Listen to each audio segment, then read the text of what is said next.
Un arresto cruciale per le indagini a tutto campo che la squadra mobile veneziana sta compiendo per risalire ai canali di approvvigionamento della droga nella terraferma veneziana.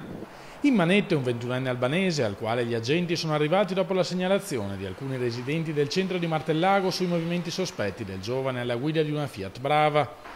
Controllato per strada, ha dichiarato di non avere un domicilio e di essere in attesa del rinnovo del permesso di soggiorno, ma un mazzo di chiavi che aveva addosso lo ha tradito. Nel suo appartamento al centro del paese i poliziotti hanno trovato 2,7 kg di cocaina in sasso quasi pura, che una volta tagliata e confezionata avrebbe potuto rendere centinaia di migliaia di euro. Questa persona non aveva precedenti per droga, sebbene conosciuto nelle banche dati delle forze di polizia.